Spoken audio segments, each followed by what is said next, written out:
Retro Groove. Enjoy your voyage.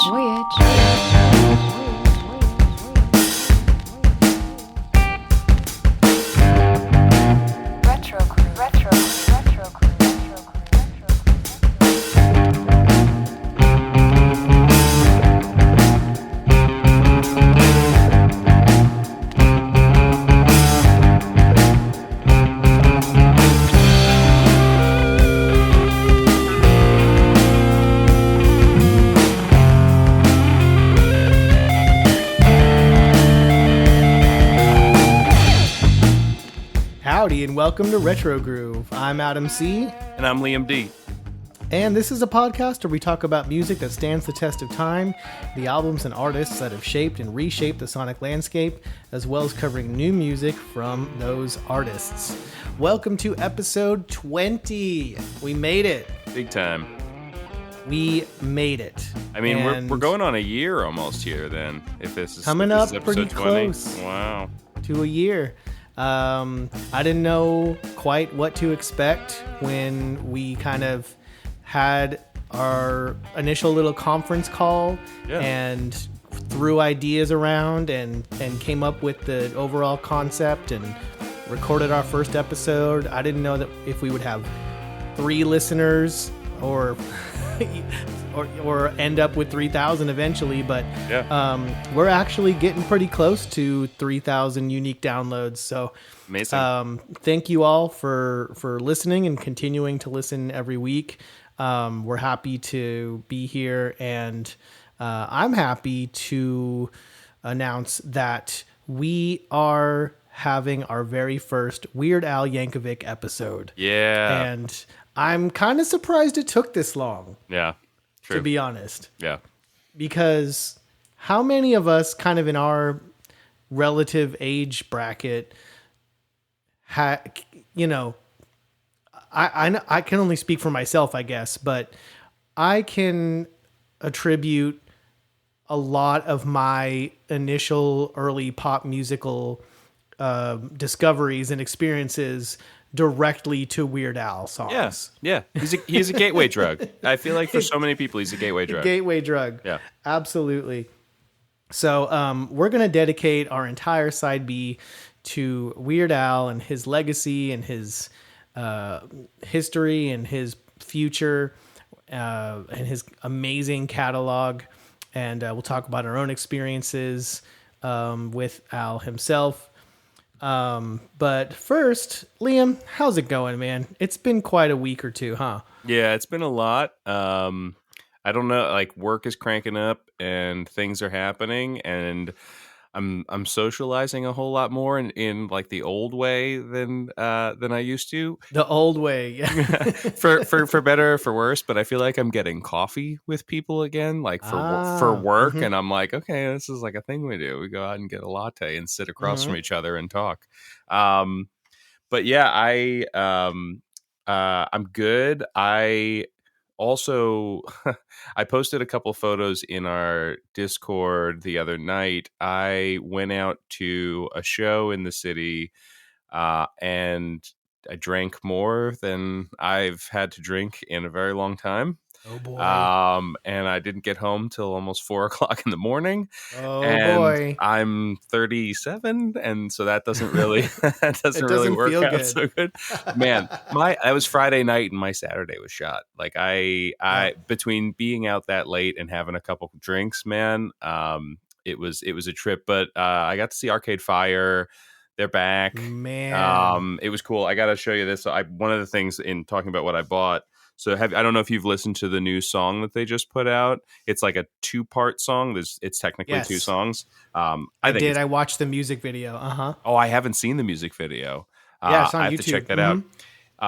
But the song's fantastic. I liked the Reflector album. I thought it was really good. I just you don't know what to expect here. And this feels like that Tom Petty, Springsteen, War on Drugs kind of lane that feels kind of nice right now. I don't know. Like when I heard this, it felt good. That's all I know is like I heard this and I'm like, this feels good. And so they had this, look at this vinyl. No one else can see it except for you, but like this nice, like Ooh. marble thunderstorm kind of vinyl single It kind of looks for like it. an eyeball, sort Yeah. of Well, like and the it's like a little. whole thing. They're like doing an eyeball thing. There's Oh, like that's cool. they had like t-shirts with eyeballs spray painted on it and a huge like inflated eyeball over the stage. So there's Nice. something going on there. But it was great. It was cool to be at a show. I candidly like I like the Arcade Fire. I couldn't name 10 of their songs. Like I know a bunch of them. I own some of their albums. I've Hmm. listened through a bunch of them, but like I couldn't sing you the lyrics. I'm not like deep A dive super guy on fan, them, right? but it was just a good time. It was one of those things where Yeah, you're just there, and I was with a couple good people from work, and it was I just immersed in it, and it felt good. And so nice. I just popped for tickets to go see Glassjaw next week. I think Oh, I'm going to go see another show at the very beginning of April. Like I think I'm getting there, man. Like I was there nice. last year for a little bit, and now I was like, Yeah, Omicron and all that. But I don't know. I feel like I just feel it feels right, and so I'm gonna go when it feels right, and I'm gonna skip when it doesn't. there you go. Yeah, That's the best you can do. yeah. How I about mean, you? I'm in the same boat with Arcade Fire. I'm not a super fan, but really enjoy some of their albums and a good number of their songs. The music video is great. I really enjoyed it. To me, it sort of sounded like they were coming back to their. It sounds a lot more like their first couple albums to It me, does, yeah, but not in a like, well, let's go back to what we used to do kind of way. It feels fresh, yeah. which is good. I think a lot more bands should do that.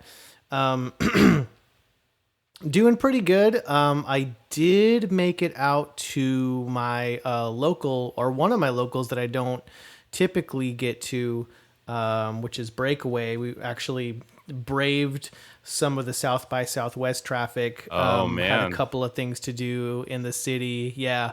So made it to Breakaway Records, one of my favorite in Austin proper locals, and found a couple to fill out the collection.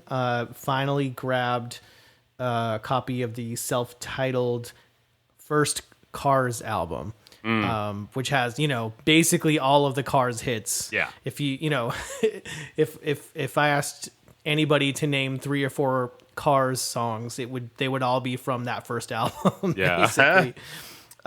So I got that one finally on vinyl. Also felt the last time I picked up a Dire Straits album, I thought that completed my Dire Straits discography, but I was actually missing one, and so I picked up that one today, pretty cheap. The spine is a little bit messed up, but I don't care because I'm just Right. trying to complete the discography. So Yeah. I got Communique, which I'd been missing. Nice. A really good, underrated, and kind of under the radar Dire Straits album, but I love it. I've been listening to kind of a hodgepodge. I go through phases of listening to synthwave, which is kind of that '80s throwback, retro style, video game and '80s movie inspired music. And probably my favorite artist from that, super niche genre is a guy called Wave Shaper. And I don't know if it's going to kind of conglomerate into a thing, but earlier this year he put out a single, and gosh, now of course I'm not going to remember the name, but it was something bot.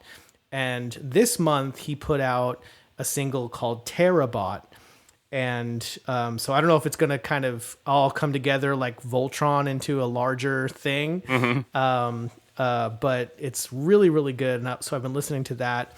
And of course, it's just a single, so it kind of just whets your appetite. So I've been going back and listening to his Mainframe album, which came out last year. So if you're into, video games and 80s culture and things like that, it's such a trip. So I've been enjoying that.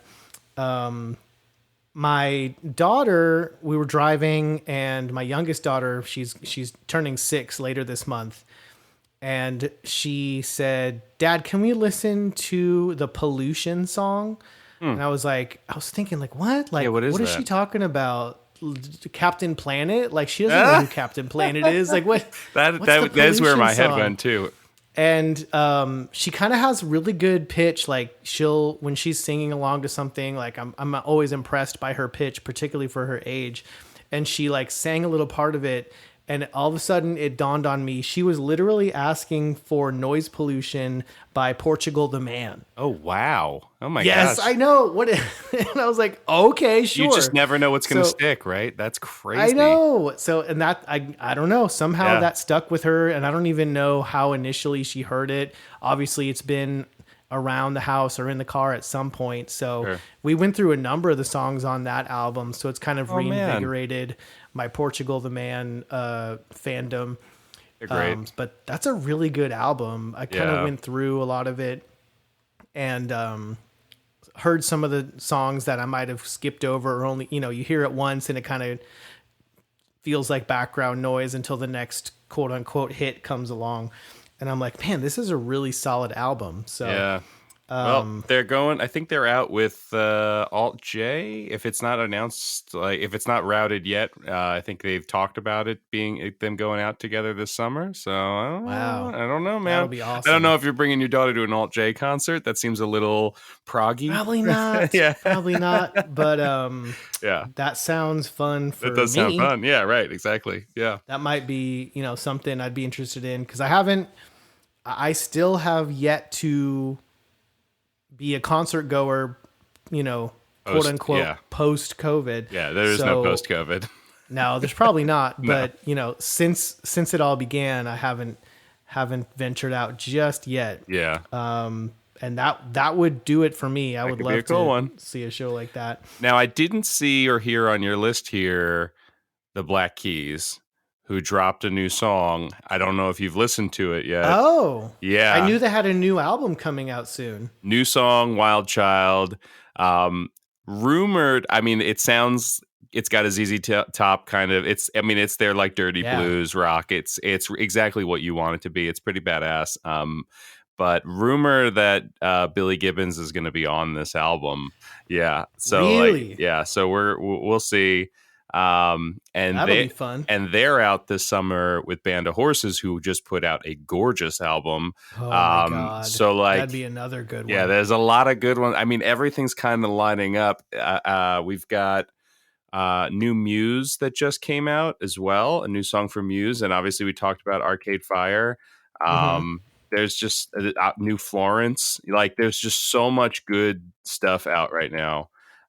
See, Yeah, I don't know what it is. I don't know if it's like coming out of having COVID or, just having been home with my kids for 2 weeks and then spring break happened. So Yeah. I'm like not on top of things like I normally would be, but there's a lot of new stuff coming out and I'm kind of missing it. This is the time it's going to happen, like the next month or two, because everybody's announcing their summer tours. Everybody's trying to get out there. And so now is the time when vinyl pre-orders are going up and singles are Yep. being dropped and everybody's going to put out their album. I mean, that's Hype.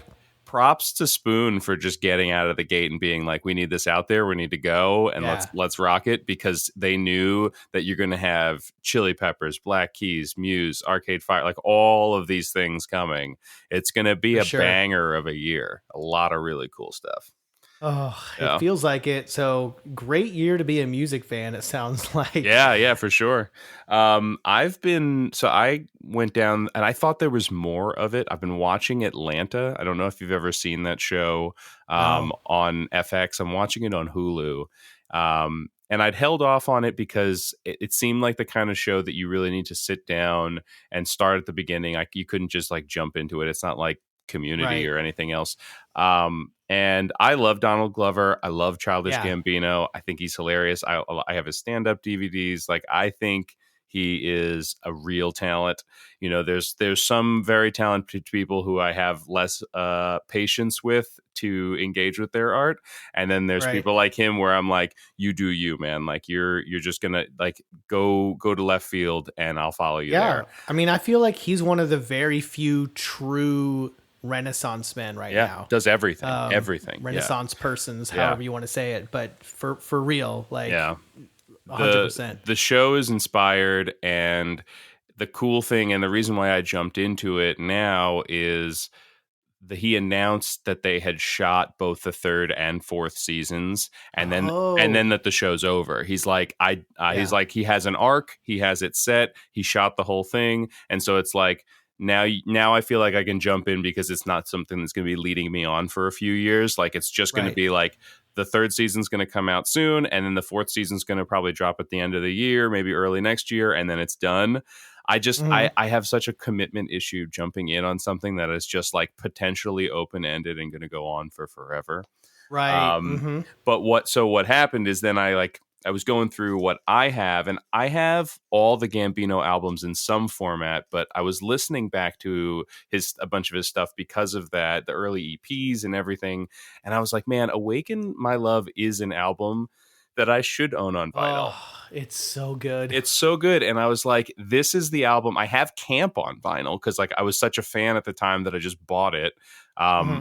but it's not a vinyl album for me. Like I don't put on that record and just kind of vibe. Like those are individual tracks, and there's some tracks that are real heavy hitters on that first like full length Yeah. album. Awaken My Love is like you throw the needle on and just let it take you. And so yeah, so Yeah. I picked up a copy of that. Like I was kind of mulling through my local a couple days ago, and I saw that, and like I said, I'd been watching Atlanta, and I was like, you know what, I should have this on vinyl. It's Yes. the cover art is gorgeous and cool and haunting, and the album just it's just super cool. So yeah, so I grabbed that. And then Awesome. Texas Trey, you know, I said it in the Discord, I'll say it on here. Like he had shouted out months ago that I should check out The Weaker Thans, and I Hmm. had kind of backburnered it and never spent the time. And on it, like I was taking a long walk on the beach. Like my wife was like up ahead of me looking for sea glass, and I had my headphones on, and I was like we were just kind of doing like a simultaneous parallel walk on the beach, and I was just kind of vibing. And I was like, Uh-huh. what do I want to listen to? And I thought, like, you know what? I've been holding off. I like I don't have anything that I want to throw on my ears in this moment right now. And it was the perfect thing to listen to, dude. And Like the songwriting was so good. It like scratched this like Ben Gibbard, John Darnell place, and now I'm all in. So props hmm props to Trey. Props to that band. Like Ray is on point. I gotta now I'm like looking up what vinyl records are theirs I can buy, and what Yeah. how you know, you get into your fandom and you start doing your deep dives, and I'm like, Yes. all right, how do I catch up? You know? Right. Absolutely. Yeah. Anything else?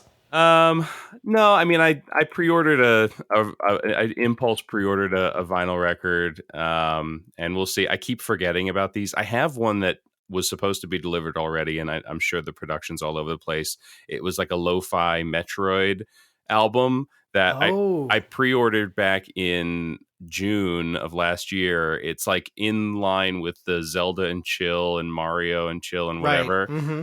And it's Samus and Chill, and it still hasn't shown up. And so then I saw, as I was checking on the status of that, I saw this orchestral arrangement, like interpretation of the music from Fire Emblem Three Houses, which I just completed and I fell in love with, and I love Yeah. Fire Emblem. And I looked and it was like only $30, and it's this gorgeous 180 gram like gold splatter vinyl, and I'm like, and I sat there for 5 minutes, and I'm like, I have to buy this For thing. $30 though, because you know $30 that's isn't not bad. going to stay $30. I That's going know, to I know. skyrocket. Yeah, If you I know anything about video game music vinyl. That's the thing, man. And I will listen to this. That's my problem, is that I've grabbed a handful of video game vinyl, and it's been good for the wall, but like I haven't actually sat and thrown the records on, and it makes me feel guilty. Like Yeah. part of it has just been like, oh my God, I love this game. I love this music, and throw it up. Like I have the Celeste soundtrack. I should listen to the Celeste soundtrack. I just haven't, you know, but I Yeah. threw it up on the wall because it's gorgeous artwork and I love that game. Right. But this one I know I'm going to listen to. Like there was they did a similar one for Majora's Mask, and I listened to that a bunch when I was feeling dark. Right. And Of course. this one I feel like is going to get me kind of hyped. Like there's a good energy and inspiration to this. I think I got a digital download because I think it came bundled with it. And it's Mm-hmm. funny, this kind of music. I was in Ireland like before the pandemic, like February 2020, like right before everything shut down, and I had this kind of stuff for Legend of Zelda, just downloaded on my phone over there, and I was like climbing a mountain and threw it on, like I was like Dang. scaling a mountain in this like misty, beautiful day, and threw it on, and it was just like the perfect soundtrack for an endeavor like that. And so Yeah.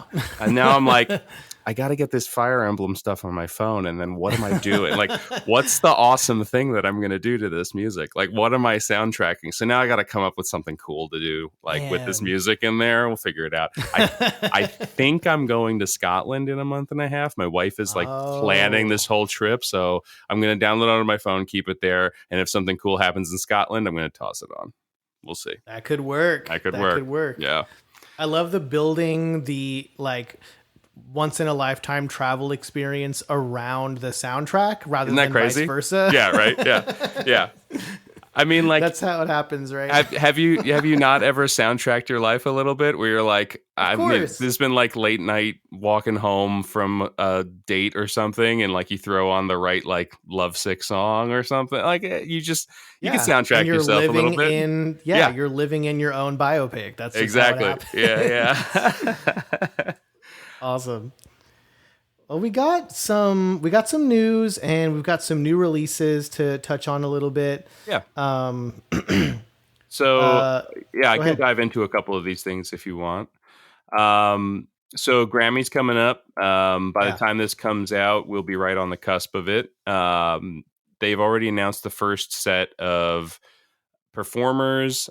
No surprises here. Definitely stuff to be excited about, but they're swinging for the fences to be as relevant and topical as possible, which the Right. Grammys really have to do. And again, like we've talked about it before, but women just owning it. Billie Eilish, Brandy Carlisle, Olivia Rodrigo. I mean, Mm-hmm. it's going to be a killer lineup, a killer show. I think I've talked on here before about how I can't really watch these things because it gives me anxiety. So I'll probably just catch the highlights the next day, but Right, just like the exactly. majority of people. But I will say so. My daughter's been really into BTS. They're performing, so I'm sure we're gonna rewatch that or catch that. That's going to be a cool performance. But at the festivals that I was at last summer, I saw Jack Harlow twice, and I didn't get him at first. Like he's this like white rapper dude who like just seems unassuming in a pair of jeans, but like commanded the audience. And by the second time I saw him, I was like, yeah, there's something special there. There's something happening there. Like Mm-hmm. the audience was massive both times, and they were in his hand, unlike most performers Man. that you see. There was a weird thing going on there, and he'll be performing with Lil Nas X at the Grammys, and I think that that's going to be a big moment. Like I feel like that's going to shape up. I mean, Lil Nas X does crazy stuff, and I just him with Jack. I don't know what they have planned, but could be pretty cool. Yeah, because it seems like Lil Nas X is all about like the Shock factor. Yeah. shock factor, like and not maybe quite as much shock factor as like the theatrics of it all. Yeah. And, creating set pieces and these visual aspects of it. And you're right, Jack Harlow seems more like I'm a dude. This is what I do. I'm gonna rock my white t-shirt and exactly unassuming chain. Yeah, it's just like he looks like he's a good-looking college dude. It just doesn't ever speak to me in that sense. But his music's good, his rhymes are good. He carries himself really well. So it's just an interesting pairing to me. Yeah, I agree. Well, that'll be interesting to see. Also, it's kind of getting to the point with like those, particularly kind of with artists like those two. We're kind of getting old enough towards like Okay, I don't really get it. They're Mhm. clearly incredibly popular Yeah. with a newer generation, and I just don't really see it. But Yeah.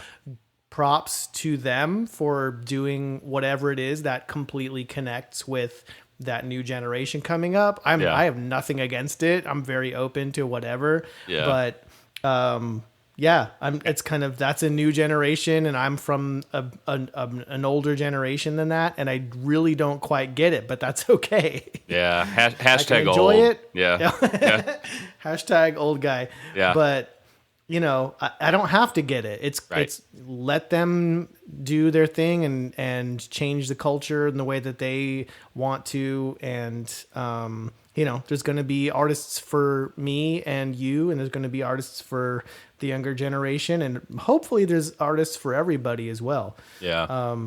So I know we've got a number of new releases. One thing that really surprised me, today as we were recording this is the 20th, the first day of spring, and I was looking at new releases, and I was like, "Wait, hold up! This Weezer, we talked about this on a previous episode, Yeah. but today the Weezer, it's called Season spring. Seasons. Yeah. SZNZ Yes. Seasons. Yeah. It dropped today. Yeah. And I was like, that's crazy. It's a Sunday. What is going on? And then Yeah. it dawned on me, today's the first day of spring. It's the spring Weezer Seasons album. Okay. Yep. Put two and two together. Yeah, so they're EPs So- now. So they had initially said that these were going to be albums. They're not full Full-blown albums. albums? Okay. And yeah, no, it's EPs. Yeah, yeah, So I did a quick, and I literally just was made aware of this like 2 hours before we started recording. So Yeah. I did a quick like cursory listen, and like the first song I absolutely hated. The second song I really, really liked. So I don't know yet. The jury is still out. We'll yeah, see. yeah. I feel like look, Weezer does their spring and summer pop hits. I mean, I feel like If You Want Me To and I'm Your Daddy, like there's stuff on a bunch of those albums. Yeah. Feels Like Summer. Like they have a knack for writing those light pop songs. And I think that this is a great pocket for them. Call me in fall and winter. Like take me to the Black Album, take me to Everything Will Be Okay in the End. Like some of the, like obviously the earlier Pinkerton stuff. Like I like it when Rivers is in maybe a darker place or a more reflective place. For sure. Not to say that I don't want the guy to be happy, but I feel like I'm interested what Weezer sounds like in the fall and winter. So I'll cheer these things on, and I'll probably check back in once we get into later in the year. There we go. There we go. So Fife Dog, we talked about at a couple episodes ago. This is finally happening. The album that he was working on, alongside his work on the last Tribe Called Quest album. They've been working on this for years now, and it's finally coming out, and I'm super excited to check that out. Chili Peppers album, I admittedly haven't listened to anything yet from it. Nope, I'm interested. I don't know what to expect. I didn't hate the last album. I didn't listen to it a ton, but hot and cold on that band. Right. I want to go in with medium to low expectations, but John Frusciante's in the band. So I do feel like there's a little bit of an inclination for me to think that this will be something special. Yeah. There's a higher potential there for it to be something that I care about. Yeah. I hate to put it that way, but I've been lukewarm on Chili Peppers for, as long as I've known that they've existed. Yeah. I don't hate them. Yeah. I'm not going to change the channel if it comes on the radio. Right. But I'm not going to be like, oh, let me search for Red Hot Chili Peppers and listen to it. You know what I mean? Yeah. So now you pre-ordered the Lucius album, right? Yes. Okay. So that's coming soon. Love Lucius. That's funny because that's like their Twitter handle. I love I love Lucius. Lucius. Uh, but I adore this group. I have had it pre-ordered for a while. They've been dropping singles every 2 to 4 weeks here and there, and I have. I thought I had every single one of their albums. Somehow I'm missing their first album, so I still need to go back and grab their first album on vinyl. But I have all the other ones. I'm a huge fan of theirs. I love the way that the for those that don't know, the general sound of the band is the two amazingly talented women that harmonize with each other and have a very similar, and I think they kind of stylize it to where they look very, very similar. They'll wear wigs and dress the same and things like that. Mm-hmm. But their harmonies are incredible. Crazy. They'll harmonize with each other, and it just sounds absolutely angelic. And then a super talented backing band.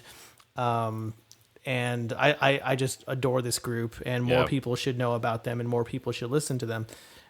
So this new album has seemingly sort of a disco late 70s vibe to it, and I'm really, really enjoying it. So I cannot wait to hear the full album, and hopefully the vinyl arrives relatively on time. I'm starting to see that. Like there were a few things that I went looking for recently that did have vinyl. There were a few things that didn't.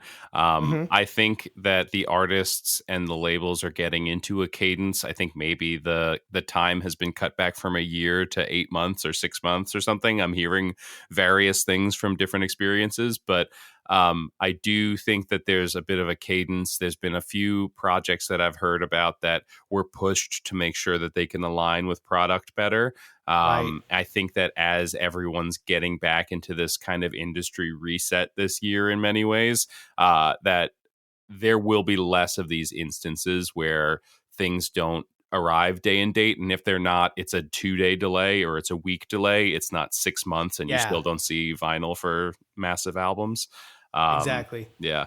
I'm also seeing, so there was a Weekend album that was released back in January that's really good, and I'm seeing like I got a targeted ad to Target for an exclusive vinyl that looks really cool, and I don't own this album yet, and so I saw this and I'm like, am I gonna pre-order a vinyl record from Target right now? Like like I never thought that I would do that. What world am I living in? So I guess if they can get product into Target for an exclusive, pressing, like things must be looking up a little bit, Yeah, they've had a number of exclusives. So weird. It is a little weird. Yeah, for you think of Target, and it's kind of.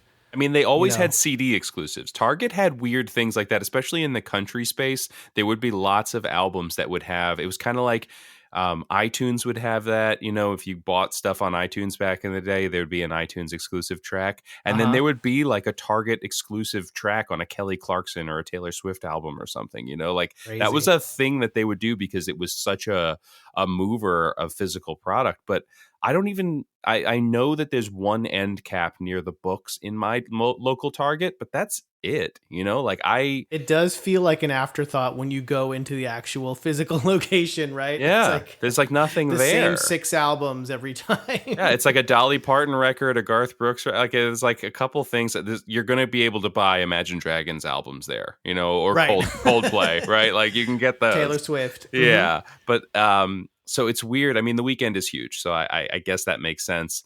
But yeah, no, it seemed a little odd, but I haven't clicked yes yet, but I might, And then Father John Misty album also out April 8th. Excited to hear another one that I haven't really dived in on the singles too much, but he always, another very creative, unique artist that I can't not have a bunch of respect for. I've seen him live a few times, and Oh, nice. The guy's a performer, man. The guy is Yeah. he's fantastic. So I'm excited to check this out. I don't know what to expect from the Jack White album. I You don't know, either because he's hit or miss, man. And I love that guy, but like it's who knows what he's going to be. I think it just depends on like what records he's listening to and working on at the right. time that he Mm-hmm. then decides that he's going to channel for his own music. Um, there was a thing that happened at South by that I just thought was interesting to float in case you had any thoughts on like a bigger ramification of it. But Beck did a keynote conversation there in Austin, Mm-hmm. and within the conversation said that he was in the process of re-recording a bunch of his songs like Loser and Where It's At, like some of the bigger hits. And he said Hmm. something, I'm going to paraphrase, but he said something to the effect, kind of like Taylor Swift. He's like, it's interesting seeing what she's done, obviously under her circumstances being really awful and why she's done it. But he's like, Right. it is interesting that like he's like, I go back to my old music and there's things that I would change. It doesn't make sense to me, as if you think about it, that the one and only version that needs to exist of a song is the take that I landed on, all those years ago. And I think all of us as consumers have gotten used to like, there's the existing version, right? And that's the Mm-hmm. recorded version. And you That's hear the that. canon. That's the Right. canon Mm-hmm. version. And then if there's a live album, right, then like maybe you hear a live version of the song and Mm-hmm. it's a little different and they sound different. But it might be cool for a reimagining. It started me down this road of like, I could get behind certain artists that I love going back in and reimagining things. And it did spark in me. So the emo kid flared up where I'm like, I remember going to CBGB's and seeing Dashboard Confessional play solo acoustic, and he played this song called Hands Down, and it was just him on acoustic guitar, and you could buy the EP there, and it was all acoustic. And it was like the greatest EP, and all my friends in high school, we were obsessed with it. And I learned to play it on guitar, and we all sat around singing it, and it was a whole kumbaya thing, right? And then like a year later, 2 years later, he puts out a proper album after that, and it's got that same song on it, but it's with a full band. And Full it's like, band. Mm-hmm. and it was a weird thing for all of us to be like, at the time we were like, sell out, like the real version's the acoustic version that we've been Right. singing in my friend's basement for a year, right? Like, what is this with drums? But now I'm like, no, that's cool. Like, do it and do it again. Yeah. Like, do something different. Mess with it. Like, I am wholly in the sphere of like, you can't damage the past, really. So like, if they put out the new Ghostbusters movie and you don't like it, well, then you can go watch Yeah. the Go old watch one, the old like one. whatever. That's not going anywhere. It's not gone as long as you can access it, I guess I should say, which isn't Right. always a given. So yeah, like they remake West Side Story. Don't get mad. Like, just go watch the other one, and if you don't care, whatever. Yeah.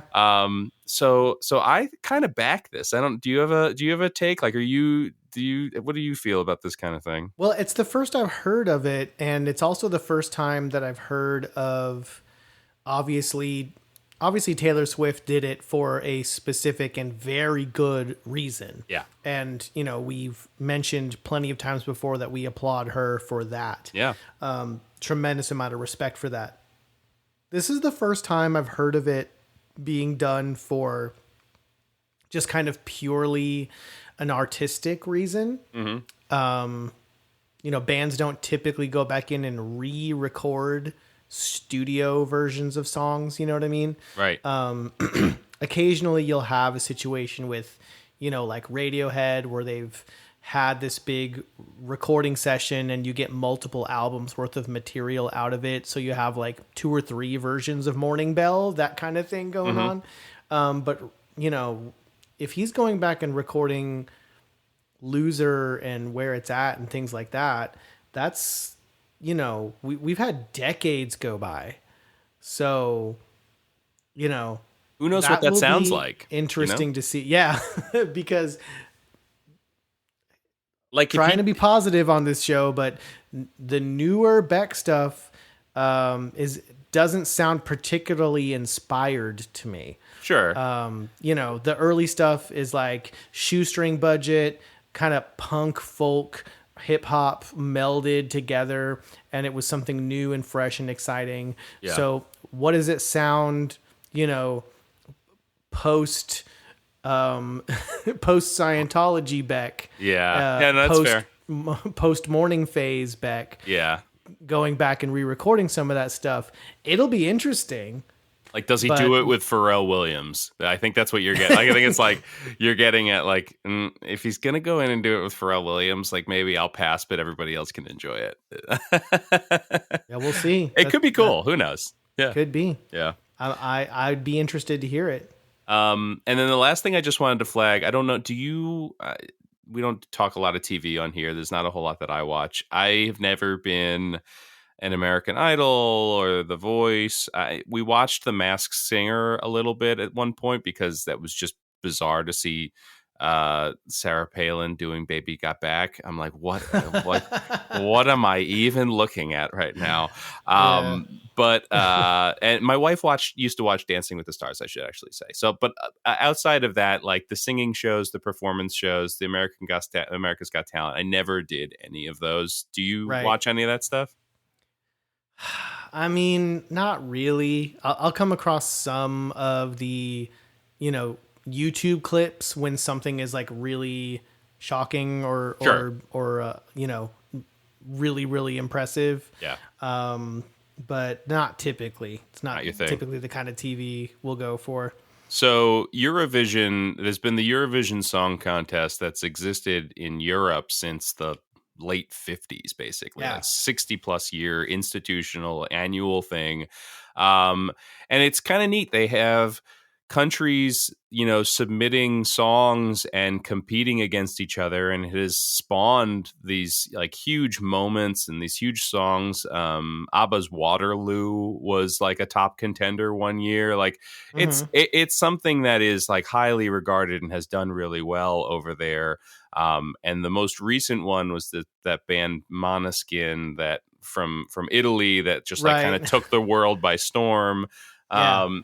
But they've come up with a way, and I know they've tried to do it a few times. They've got NBC on board. They've come up with a premise to do it in the States, and I'm kind of interested to see, like, I kind of want to watch the first part and just see how it goes, because I like the idea of it being like state championed. So in Europe, it's by country, and you're like, Spain is rallying behind their person, and Italy's rallying behind their person. There's one competitor per country, and I'd like to know who my competitor is. Kind of like there is something like they've got me a little bit in the like, who's the am I going to like the New York person? Like, are they good? Right. And if they're not good, I'm probably going to tap right out, but like, right, exactly. You stand a chance of having a few states involved, and Texas is a big state. Like you could get somebody cool in there. So I feel like I want to kind of just dip my toe in when this launches and see if my state is compelling or if there's something compelling there. I'm not a sports guy. I can't use the term "we" when I'm talking about a team or somebody else. It's like, so I don't think that I'm going to go into this and suddenly start painting my face and talking like that about some rapper or singer songwriter or whatever it is. But it could be cool to have a little bit of like a couch rally, of like, oh my God, this guy's going up against Arkansas. I think you could take him, like. Could be cool. Right. Yeah. Going up against Arkansas. Yeah. So the concept has potential, of course. Yeah. Unfortunately, we kind of have a history of taking things from Europe or other parts of the world and kind of ruining them. Yeah. But once in a while, you never know. I'm not going to sit here and argue which one was better, but once in a while we'll get The Office. You know what I mean? We'll get something that does turn out to be really, really good, has redeeming and qualities, culturally significant, even if it's arguably, not as good as the original. Who cares? Yeah. It's something really amazing. You can make an Office reference and most people will know what you're talking about. Yeah. So, it could turn out to be something like that. My only issue is, what do most Americans have to relate it to? Because so my first introduction to Eurovision was the entirely ridiculous but hilarious Will Ferrell and Rachel McAdams movie. Oh, yeah. From like a couple years ago. Yeah. I didn't know what Eurovision was before that, and it wasn't until I was researching it after the movie that I discovered that it was a real thing. Yeah.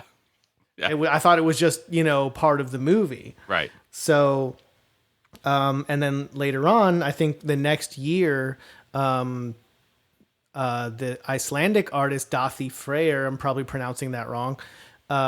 He ended up winning the whole thing with this amazing song, and so I got really into him just as an artist. Oh wow! And so that kind of went from a silly Will Ferrell vehicle to becoming reality for me. So yeah. But most Americans, what do they have to compare it to? Are they just going to see it as, oh, here's another singing competition show? You know what I mean? We had American Idol, then we had The Voice and The Masked Singer, and now we have this other one. Who cares? Yeah. You know what I mean? Like, I don't know if they're going to see it as nearly as big of a deal as Europe sees Eurovision. Yeah. So it remains to be seen. If they do it right, it could really take off and be very popular. And you're right, it would be very fun to see, like, we have the finals and it's, Texas versus New York or whatever it ends up being. So that would be fun. Yeah. It kind of, that's part of, I'm not big into sports either, hardly at all, but that's part of the fun of it. The tribalism. Yeah, exactly. Because, what else do we have to be tribal about anymore other than, politics? Everything. Video games. It's either console wars or politics. Marvel versus Marvel DC. versus DC. Yeah. Stuff like that of no consequence. People love fighting. Right. Yeah. So I don't know. Well, it remains to be seen, but it's an interesting concept. And if they do it right, yeah, it could be fun. Now I'm looking at this birthday list, and this is stacked. I didn't know that late March was so heavy. This is crazy. I didn't even go very deep. I stopped at 2 days in, 2 or 3 days in. I was like, all right, I can't go any further because it's just, we're going to take too much time on this. But not a whole lot going on as far as this day in music history, but the birthdays are, you're right, absolutely stacked. So let's start with March 25th, which should be the day that this goes live, 1942. The Queen of Soul herself, Aretha Franklin. Yeah. My goodness. Yeah. Outstanding. I watched Blues Brothers for the first time a little while back, and I knew that there were a ton of cameos in that, but that scene with her, she was in that. That scene with her in the restaurant is so freaking good, man. Like, I just rewound it and watched it again. I was like, man, this is so crazy that Aretha freaking Franklin is in a Dan Aykroyd movie with That's so funny that you're bringing that up, because I literally was staring at and almost purchased earlier today that Blues Brothers album when I was at my local. Oh man, that's awesome. Yeah, it was like, I don't know. Am I going to listen to it? I don't know. I couldn't pull the trigger on it because I already had 2 other albums in my hand. No, what you should do instead is go buy the Nintendo 64 Blues Brothers 2000 video game instead. Right, of course. $20 or something, you can get that. For a system I don't even have a console for. Absolutely. Come on. I got one for you here. I got one. I'll get one eventually. Yeah.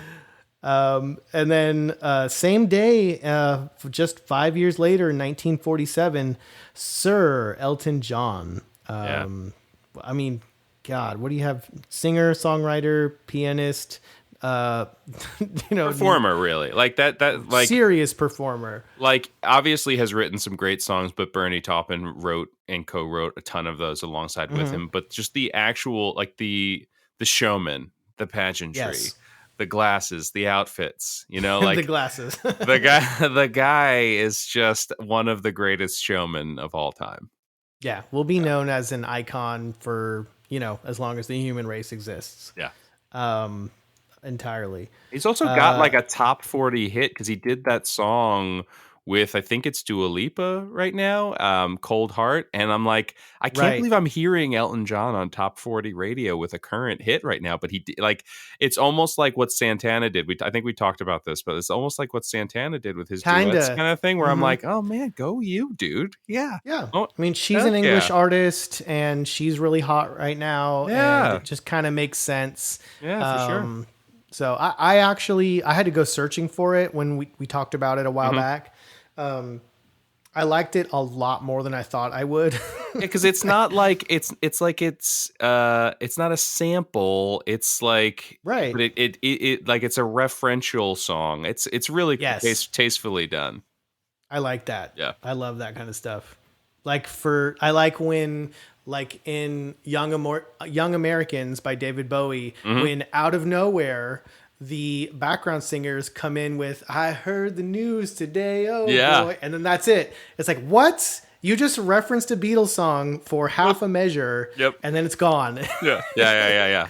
Genius. I love stuff like that. Yeah. So I actually really, really dug it. I like it a lot. And I somehow ended up a Dua Lipa fan. So Do it, man. knows? She's fantastic. I said like she's one of those artists where you see it now, and I'm like, I think we're gonna be talking about her 10 years from now. I think so. solidly think so. Yeah. I think so. I agree. Okay, March 26th, 1948, Steven Tyler, singer and frontman for Aerosmith. Yeah, I mean that guy. Aerosmith was a band that I fell hard for in high school. They resonated with me for whatever reason. Love that band. He's a little guy. He's like you see him and Joe Perry next to each other and you wouldn't know it, but they can't be more than like 5'3", 5'2". Really? Yeah, like pretty short. Weird. Yeah, it's very strange, but like there's the talk again. Some talk about a showman. Talk about presence, man. Also, it's weirding me out that both of these guys are basically the same age as my dad. Like my dad's born in 1949, and I'm like, my dad's not Elton John or Steven Tyler. Like, just Crazy, and probably right? good. No, it's good that he's not. But like, It's a good thing. yeah. So then, moving away from that era, I guess, March 26th, 1968, James Iha, guitarist of Smashing Pumpkins. Also, all of the wonderful Smashing Tinted Pumpkins Windows. spin-off projects. Yep. He was in Zwan, right? Was he? No, that was Matt. I think that was just Chamberlain and Billy. Oh, I okay. don't think Iha was in that. I don't have all of my Smashing Pumpkins spin-off projects squared away. He was in Tinted Windows with Right. Taylor Hanson and Adam Schlesinger. Yeah, we talked about that. He was in A Perfect Circle. Yeah, I think he was in A Perfect Circle for a while. Yeah. I'm just trying to remember solo stuff too, right? Yeah. Doesn't he have some solo material out there? Yeah, he does. I'm just trying to think. Like, he was gone by. He was in the band for Adore. I think he was gone by Machina. I don't know if he was still in the band for Machina, the Machines of God at Smashing Pumpkins. I'm trying to remember like he when came back he at left. some point. Yeah. I remember being very inspired by his guitar work really early on when I was, just starting to learn guitar and, learning Stone Temple Pilots and Soundgarden and Smashing Pumpkin songs. I just really loved his style. Something like him and Kim Thayil from Soundgarden. I don't know if it was kind of a little bit of something, with Kim, you get a little bit of some kind of, Middle Eastern influence. And I don't know if with James you get some kind of Asian influence, but just something different than the normal like bluesy pentatonic scale that most everybody was soloing with at the time. Yeah. It was very different and very inspiring to me to try to, okay, let me bust out of this, they kind of call it getting stuck in the box where you have this one scale that when you're learning how to play and learning how to improvise, and learning different scales typically from different cultures and different parts of the world is how you kind of break out of that. Yeah. So he was one of the artists that really got me trying to think outside the box when I was learning guitar, because he was doing things that were kind of out of the ordinary, at least from an American perspective. Well, and it's another one of those examples of just like, speaking of, you can tell the talent is there by the ability to kind of jump genres. For sure. To go into that Fountains of Wayne pop leaning space from the Pumpkins and the Perfect Circle side, and he was in Whiskey Town, which was Ryan Adams' like alt country group for a while too. Yeah, like he was all over the place, man. It's kind of like, if you need a shredder, like it doesn't matter the genre, the guy is diverse. Like it's stellar, really stellar. Cool dude. And then March 27th, 1970, American singer, songwriter, actress Mariah Carey. Oh, gosh. You might know her as the that there's the meme about them, defrosting her for Christmas to bring out All I Want for Christmas Is You, which is a enormous hit. Yeah. But I remember liking Mariah Carey even back, the Butterfly era. When I was a teenager, and it wouldn't have been quote unquote cool for me to be into her.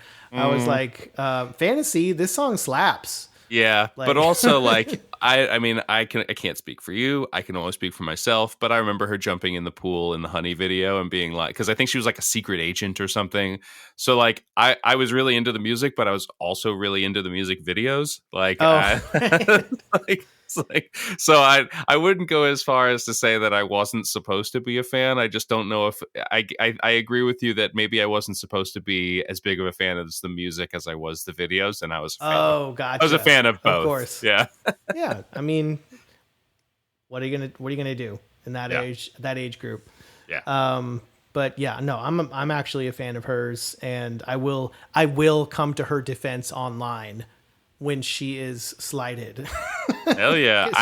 She deserves. She's an incredibly talented singer. You know what I mean? And she deserves the comeback. Like, she's the kind of person that I want to see have that return. She should have what we're talking about with Elton John. Like, somebody her business manager needs to figure out who they're pairing her with to properly do something really cool and give her that like new breath of air that she deserves, man. Yeah, I mean, I've seen clips of her doing stuff with Ariana Grande, and I think if they maybe pushed that harder, it seems to fit, because they can both do that crazy high octave thing.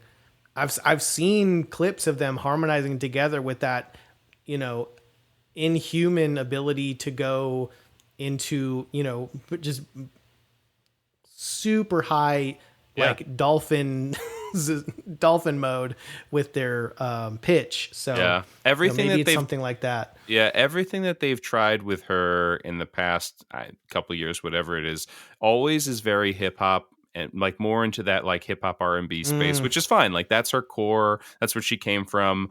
I get it. But I think the right pop combination, like you have Doja Cat, you have Dua Lipa, you have these like massive women like Olivia Rodrigo and Ariana Grande, who are owning that space that she created 20 something years ago. Like, any of them would be a great fit for her to do something with, man.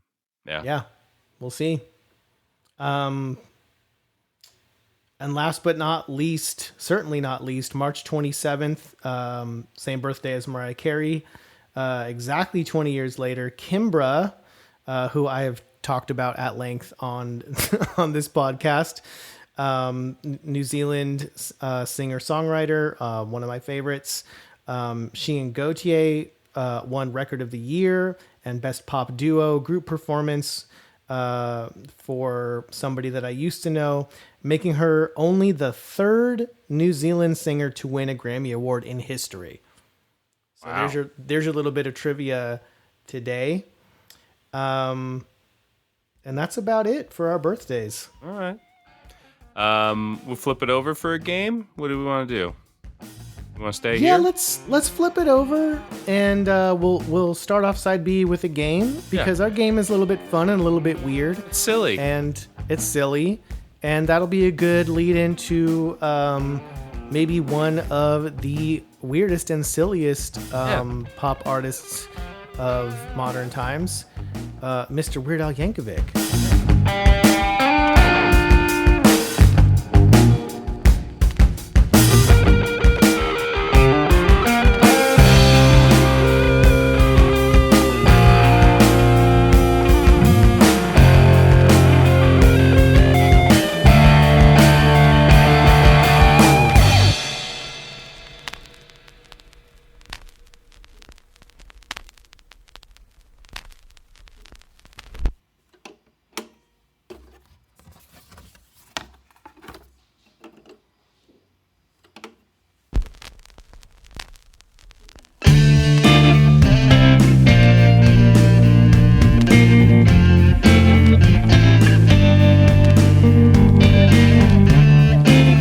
Back to side B of our 20th episode of Retro Groove.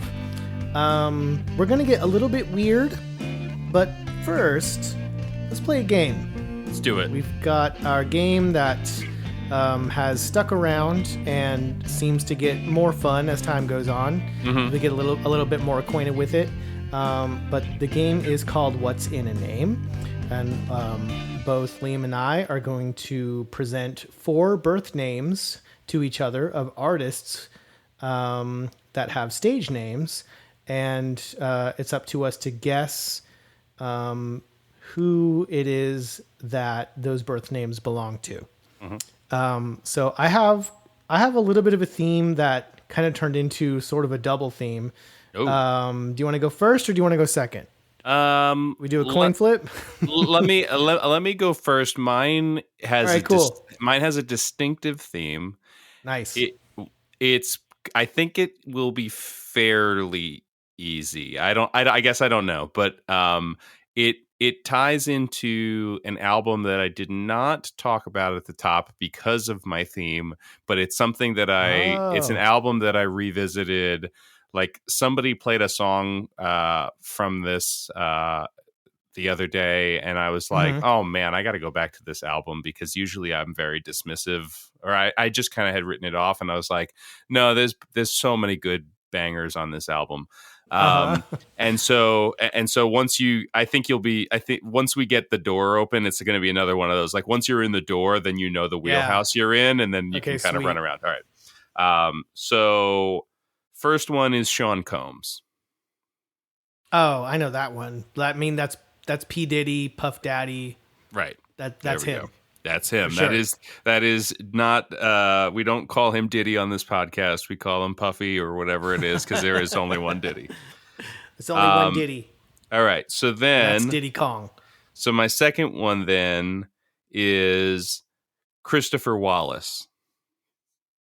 Isn't that Biggie? Isn't that Notorious B.I.G.? That is Biggie. That's correct. Right. There you go. Mason Betha. So obviously my first guess, based on the first name and the company that we're with at this point, I've got to go with Mace. That's Mace. That's Mace. There it is. Dang. And then the last name, it's going to be a little trickier, I think. Maybe. I don't know. It's Trevor Smith. Trevor Smith. Yeah. Doesn't ring a bell. I'm trying to think of the company. So we got Puffy, we got Biggie, we got Mace. Right. Who else is in that sphere? And there's an album that featured a lot of people. I mean, like the Lox was on it and Lil Kim was on it. Mm-hmm. But Trevor Smith was on an iconic song. He wasn't a bad boy artist, but he might have been at one point. I don't think so. But he does the like kind of chorus call out on a very iconic song for this album. And for me, it was just super exciting because I love Trevor Smith, and I didn't associate him with. I wasn't really a Diddy fan, and I wasn't even super into Biggie. Like I like Biggie, but he was never my artist. But hearing Trevor Smith on this, like when I think of this song, I think of Trevor Smith's kind of chorus shout out thing that he does throughout the song instead of the actual verses. The Biggie verses are really solid on this song that I'm talking about, but you could skip the Diddy verses, the Puffy verses. Yeah. Man, I thought I had a guess, but then after all of that, I think that went kind of out the window. Trying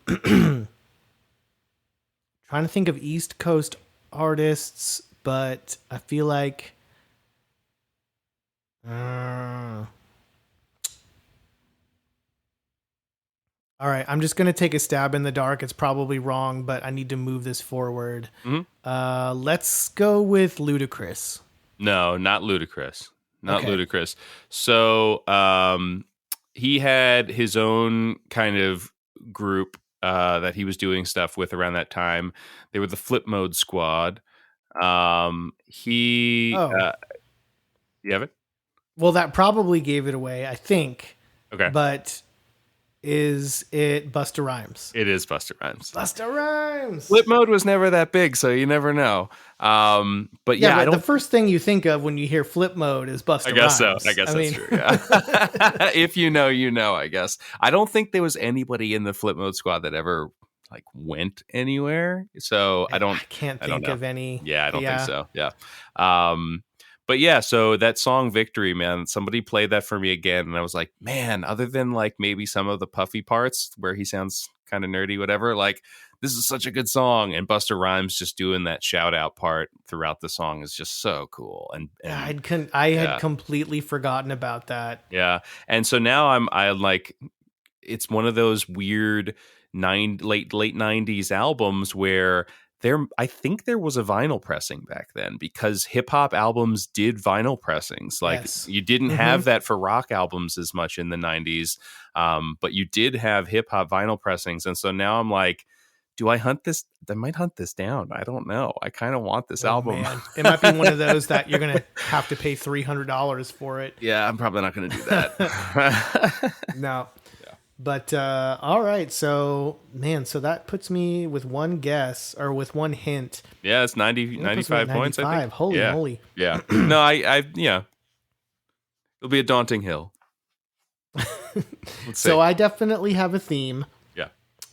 Unfortunately, one of the unintentional themes that ended up popping up is names that are quite the mouthful. Oh, boy. But... But so let me give you just kind of a general overall theme at the very top, and that is iconic British singers. Okay. Okay. So we are going to start off with hopefully easy mode. Okay. And the first is Reginald Kenneth Dwight. Reginald Dwight. And no hints in the name there, right? No, not really. Okay. Reginald Dwight, iconic British singers, we said? Yes. Stars? Okay. Known as singers primarily. He has been mentioned on this episode. Oh, all right, cool. Let me go back to the show notes. So not Steven Tyler. Oh, then is it Elton John? It's Elton John. Nice. Yes. All right, cool. Sweet. Thank you for that. Reginald Kenneth Dwight. Wow. So go with Elton John. Go the Elton John. Yeah. Sir Bonus Reginald. Yeah. potential bonus points. I didn't even know this until I was researching for the game. But so he legally changed his name to Elton John. Okay. Wow. But what is the middle name of his legally changed stage name? Name? Elton John, the stage name, has a middle name. Oh man, This blew me away. I have no idea. Aloysius. It hit so he legally changed his name to Elton Hercules John. What a champion. I'd never heard that before. Yeah, why isn't that on all the albums? Come on. Elton Hercules John. I guess if my you're going to goodness. change your name, you might as well just go the distance. Might as well throw Hercules in there. Yeah. Good call. I That's a never good knew call. that before. Yeah. But so there's your another bit of fun trivia for the day. All right. I don't know how to score that. Let's call that 25. Okay. Because you didn't make a guess before, I was just talking. Yeah. Okay. All right. So we kind of know where we're in the ballpark Yeah. at this point. Got it. This next name I'm going to absolutely butcher, and I apologize to anybody offended by my butchering of this name. But it is Farouk Bulsara, Farrokh Bulsara. Farouk Bulsara? I think that's Freddie Mercury. It is Freddie Mercury. Okay. I kind of knew his name. He okay. Yeah, because he's Turkish or no, Armenian, something like that. Something that sounds like Farouk. Yeah. I don't remember, unfortunately. I Yeah. should know this, of course. And Yeah. I have not seen Bohemian Rhapsody, so I don't know. Yeah. But I thought that was a good lead off after Sir Elton Hercules John, That's a good one. of course. Yeah. Okay, so this one we're getting maybe a little bit more difficult, maybe not. This is another one that I'm going to absolutely butcher. So my apologies to all of the Greek listeners out there. Little micro hint. But the name is Georgios Kyriakos. Panio. Yes. Yeah. Yep. George Michael. It's Wham. George Michael. Got that. Yeah. Awesome. Man, you're nailing this. Okay. So now we're kind of tied, and if you can get this first try, then I think you win with a perfect score. All right. But this is hard mode. Okay. So this is Mary Isobel Catherine Bernadette O'Brien.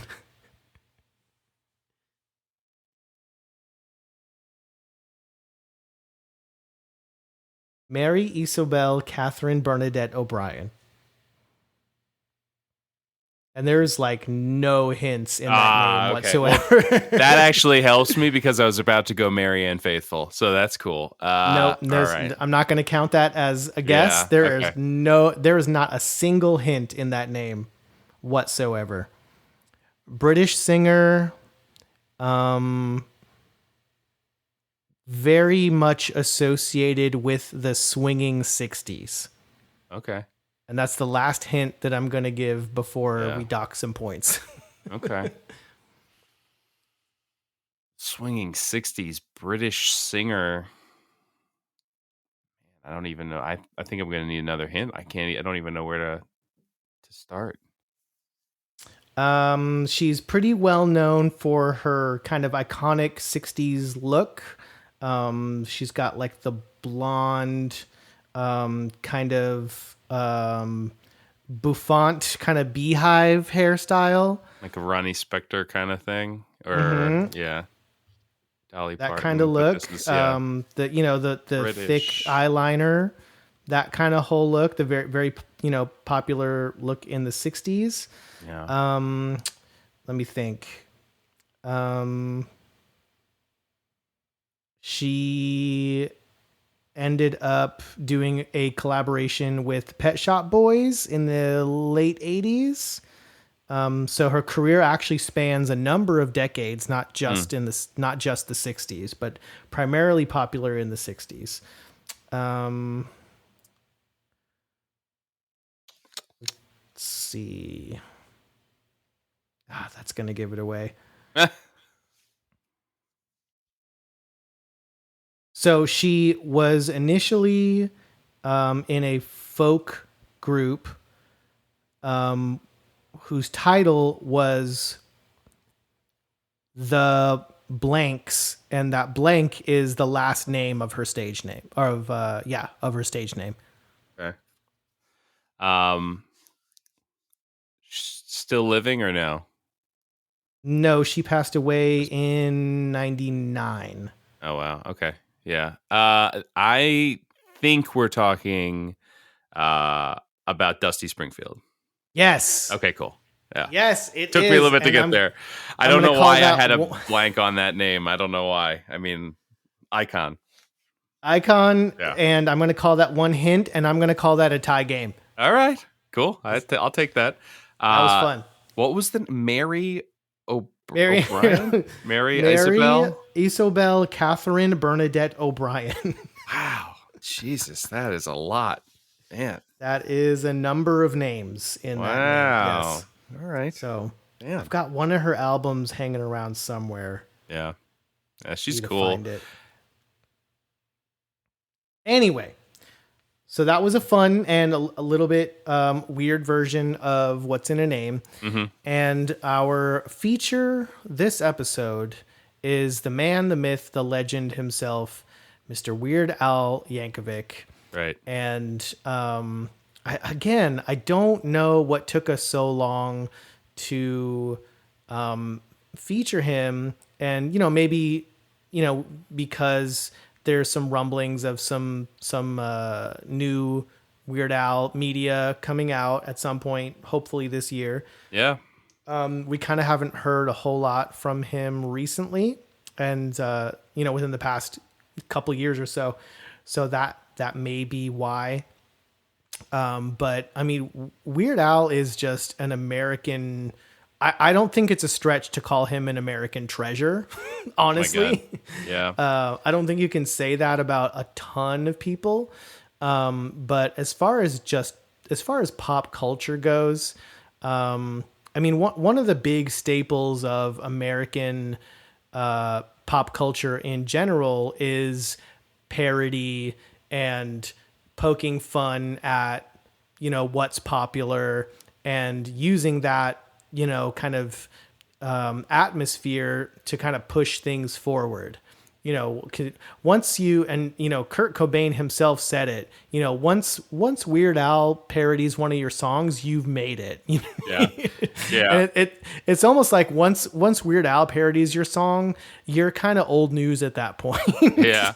Although Kurt Cobain also famously in the phone call, I think he said, "Can it not be about food?" or something like because there's so many eating and food songs that Al does, like I Love Rocky Road and My Bologna and Eat It, and Fat and And it's funny, not my first Weird Al album, but my first Weird Al CD was a compilation called The Food Album. Oh wow. And which I've never seen, at any point in the last 20 years or so, but in the probably mid 90s, shortly after getting my first CD player, I think it was like maybe the second CD I ever owned after like Counting Crows or something like that. Yeah. Was the Food Album. Yeah, it was Rocky Road, Spam. Yeah. So yeah, food, lots of food and eating related songs. Yeah. But that was not my first introduction to Weird Al. And so I'm very curious. So Liam, if you don't mind, what was your earliest memory of Weird Al, or your kind of introduction to Weird Al and kind of what he does? I gotta apologize and say that I think I have two that I need to mention That's fine. because there's two different things that kind of happened, at least for me, with Weird Al. So there was the music video for Fat, right, where you're like, Yep. he's like in that black jumpsuit with the zippers and the buckles and the stuff, and all of a sudden he's just inflating and he can't get through the subway turnstile. And I've thought about this kind of thing a bunch, and we've talked about like Peter Gabriel's Sledgehammer and George Harrison's I've Got My Mind Set on You. Like there's these music videos that I don't know why my parents had MTV on so much, you know, like Right. I don't know why I saw these music videos, because I saw them when they came out and I must have been 4, 3. Yeah. I don't know. Not like, necessarily age appropriate. yeah, like it's very strange. I have, let me actually look here. Yeah, this is 88 Fat came out. So Yep. like, There it is. I was 4 years old when I was watching this music video, and I remember that, right? Yep. And I remember the music video was so cool. And I also remember there was a Beverly Hillbillies, The Money for Nothing song. Oh, yep. And I remember the music video for that. But I was a 5-year-old kid. I didn't get it. I didn't get into Weird Al. It just seemed like a weird thing. And then I'd say it was probably, well, here that's why I got my CDs kind of laid out here, because I still got all these things here. So 96. So then I'm a 12-year-old boy. Sorry, I just hit my mic. I'm a 12-year-old boy. And Amish Paradise just takes the world by storm, man. I mean, that song. Bad Hair Day, right? Yeah, Bad Hair Day just permeated like my social circle. And this is the first CD that I ever bought. The first CD with my own money that I went, and it doesn't even have a Buzz Club wall sticker on it. Hadn't had that yet. But like my buddy Smitty had this album and he lent it to me, and I got a CD player so I could listen to this album, because there was Amish Paradise, which was huge, right? Yeah. And then there was Gump. And I hadn't seen Forrest Gump. I didn't even know what he was talking about. I'm a 12-year-old kid. I'm not watching Forrest Gump. But I'd heard the song Lump on the radio, and now there's this Gump, and so I think it's cool. It's hilarious, right? The non-parody songs, like the original songs in here on this, I thought were so good. There was The Night Santa Went Crazy.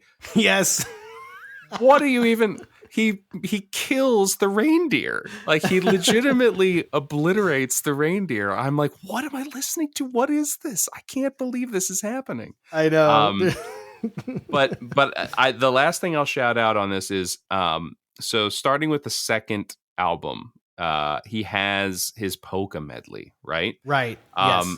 And the polka medley is such a great place to like then suddenly, I mean, the number of times I should say that I've heard the source material and been like, oh, hey, I heard him play accordion to that song. Right. You know, like, oh my, you heard Weird God. Al do it first on the medley. Yeah.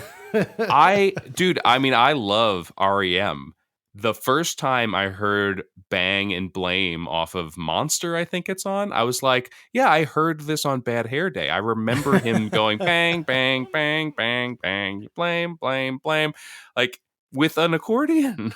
So I remember taking this CD over to my Aunt Barbara's house, and we'd be visiting with them, and I would just be like sitting on the back patio, compulsively listening and learning every lyric to this album. I thought it was the funniest thing. I couldn't believe there was this guy doing this.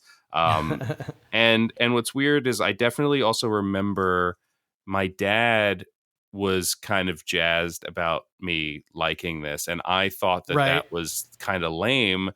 And now I look at it and I look at this and I'm like, no, this is dad jokes. This is the dad joke records. It's like these very are all these dad are. Jokey. But it's okay. But why it's okay? It's okay. Like, I was okay with dad jokes in this form then. Yep. It did, and I don't know if you had this experience. It definitely made my dad feel like he could then come up with parodies, and I was like, stop it. Like, That's You're not Weird Al. This isn't funny. Don't do it. I'm sure every dad was like, yeah, I can do what Weird Al does. I could do that. So I adore Weird Al. I adore this album and many others. What about you? What's your experience? Well, actually, my experience was very similar, except just maybe slightly different on the timing. But the first thing being the Fat music video was absolutely a core memory for me. So like I remember, do you remember being a kid and like your dad would take you over to someone's house that you've never been to, and it's like a family friend usually. Yep. And he's like, oh, it's Uncle so-and-so. And like, you know, they're buddy. And you're like, I have no idea who this person is. And you're calling them Uncle so-and-so. Okay, they have Atari. I guess they're cool. So let me just hang out in here. So I remember going to some, you know, who to me was a stranger, but my dad, you know, insisted that they were our friends. And it was Uncle so-and-so, somebody I've never met before. And on the TV was the Fat music video. I don't know if it was just on TV or what, but it was playing. And I mean, I obviously knew initially and instinctually that it was making fun, or it was a parody of the Michael Jackson video, because I had seen that. Yeah. But, you know, cause so I would have been like maybe 6 or 7 at that time. Yeah. And I was like, what is this? Like, this is a thing that exists? Yeah. Like, is this like, did his like friend make this? Like, what is this? So that was my very first introduction to Weird Al. And then kind of like you, some years go by, because there was no internet. There was no, you know what I mean? You had MTV, basically. That was it. Yeah. I couldn't go and look up Weird Al on a streaming service or on YouTube or on the internet at all, because it didn't exist yet. Yeah. So some years go by, and then a friend of mine had a tape, and it was...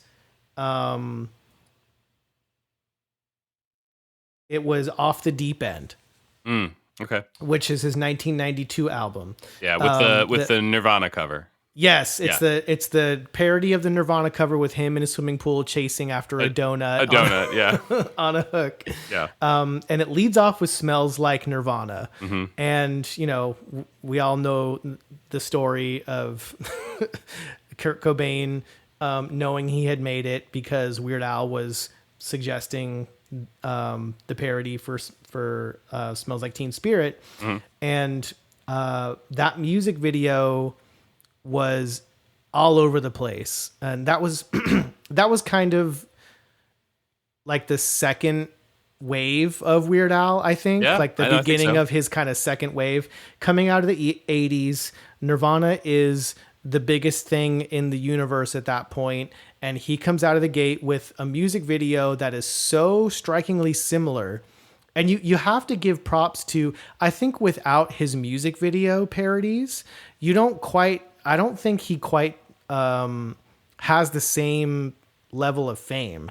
No. Because he doesn't just parody the song, which would, you know, for maybe some people would have been good enough. Mm-hmm. But he parodies the music video, and sometimes frame for frame. Yeah. And actually, in the case of the Smells Like Nirvana video, uses the same extras that were in the Nirvana video. Mm-hmm.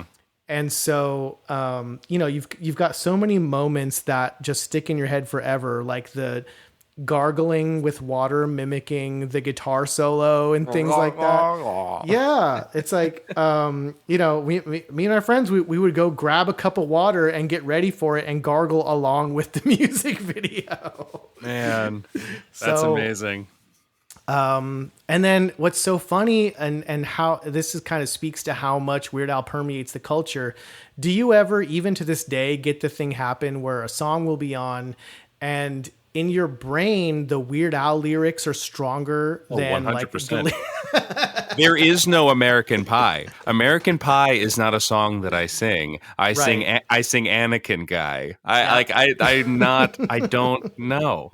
Yeah, no, 100%. He's totally Berenstain Baird half of the songs that he's absolutely. Yeah.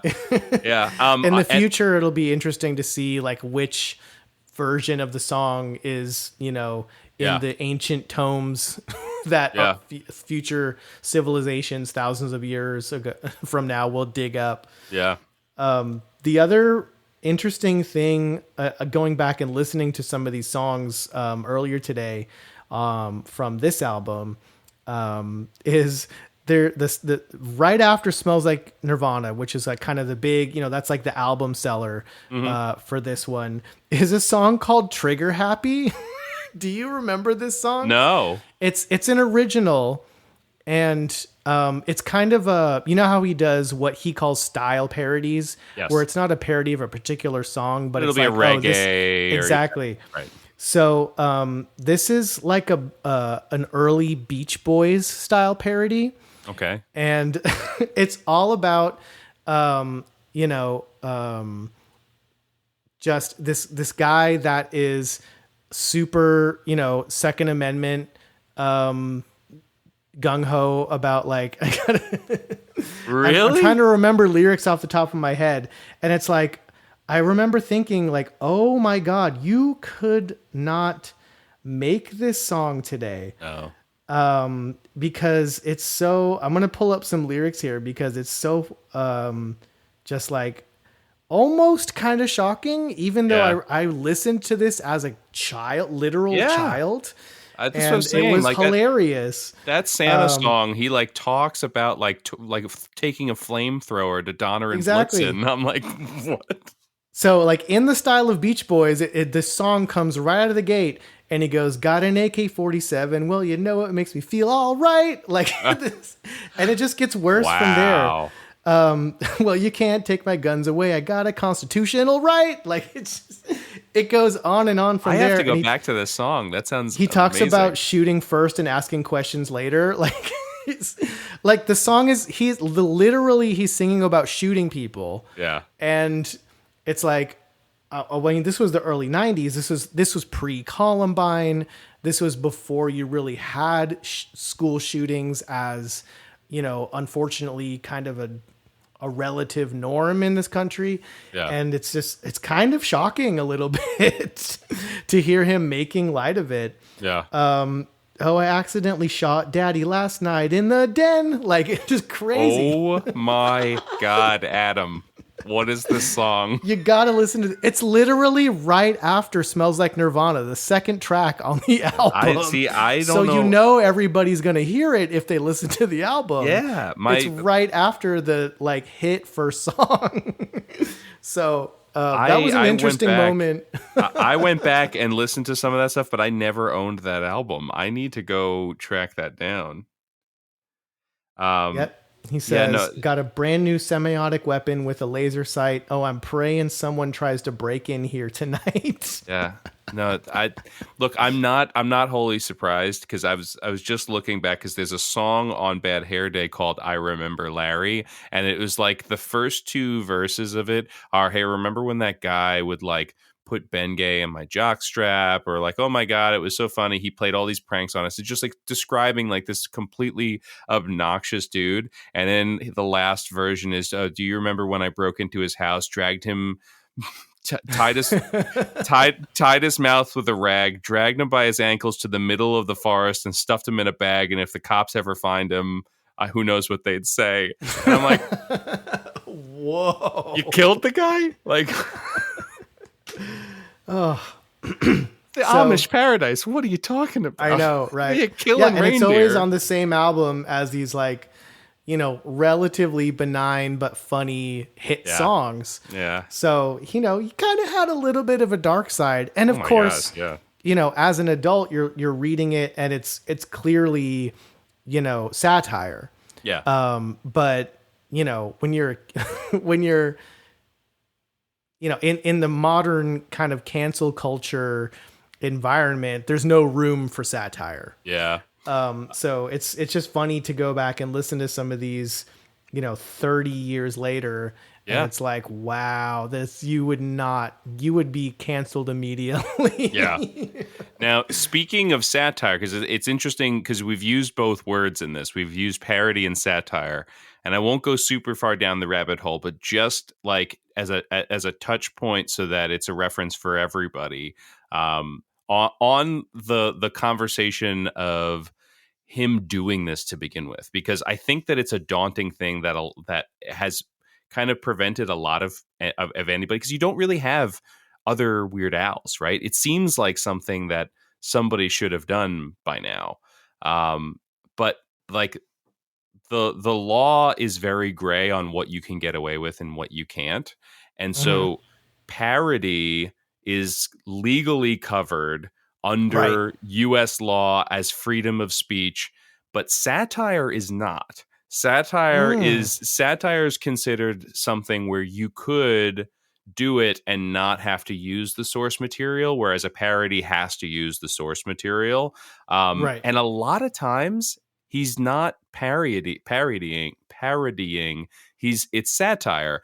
Mhm. A parody is the Nirvana thing. He didn't need to call Kurt Cobain because Right. he's singing a song about Nirvana. He's playing a Nirvana song and he's making fun of Nirvana, right? Right. Right. But I mean, but and he's always made that clear where he doesn't legally have to get their permission, but he does so out of respect. But for Fat, he kind of does, and I think that's why he does it. He's also just a really good dude and wants to Right. engage with the community. But for Fat, that's satire. Like he's taking an existing thing. He's not making fun of Michael Jackson. He's not making fun of the song. Right. He's taken it and he's put new lyrics and a new subject matter on it. And when it becomes satire, technically you need the copyright holders okay on it, because technically you're using Man. somebody's content for a brand new message that has nothing to do with the original Such a material. weird gray area, It is, legally speaking. and it's run into certain spots before where like he got pushback from certain artists. There's the famous Coolio thing where like Right. the agent said that he could do it, and so he did it, and it's not a parody. It is satire. It's not making fun of Coolio. And Coolio then said he wasn't okay with it, but he cashed the checks and everybody shook their hands after the fact and everything was fine. Right. Right. There was also Right. like a weirdness around uh, it was an Eminem song and it was for Lose Yourself and he didn't want him to do it. I don't think it was Couch Potato. It was something else. But there was an Eminem song where he had a similar thing where Eminem was like, you can do another song, don't do that one. And he Mhm. did it, and he did it anyway because he thought he got the green light from somebody. So again, when you're doing those kind of handshake agreements, things can get a little dicey. Yeah. Um, I unearthed a situation here that was in that same vein. So he had wanted to do a couple of Beatles or Beatles related songs, and I don't Mhm. think he's ever done one. Um, No. he wanted to do for Bad Hair Day. He wanted to do some kind of parody of Free as a Bird. And apparently McCartney said it was fine, but because it was either a John song or a John co-write, Mhm. It had to go to Yoko, and he was like, "It's up to Yoko," Oh. and Yoko shut it down. Yeah, of course. But he Yeah. also wanted to do, and he apparently this one he has performed live but never recorded it. He asked Paul if he could do "Live and Let Die" as Yes. chicken pot pie, Uh-huh. another food song. I know this one. Yep. Yep. I've never heard chicken pot pie, but I haven't I either. want to.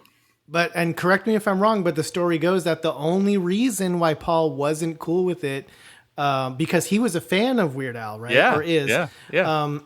The only reason that he wasn't cool with it is because Paul is a vegetarian. Right. And he said, well, yeah, you can do it. Just do like veggie pot pie. Yeah. And he was Not like, as funny. yeah, that doesn't work. Yeah, not as funny. And the other one, the last one that I have flagged here, going back to that the Money for Nothing Beverly Hillbillies song that I Right. distinctively remember, like that one's such a unique situation. When he reached out, Knopfler agreed to it Hmm. by insisting that he plays on it, right? Right. He But had to play the guitar on it.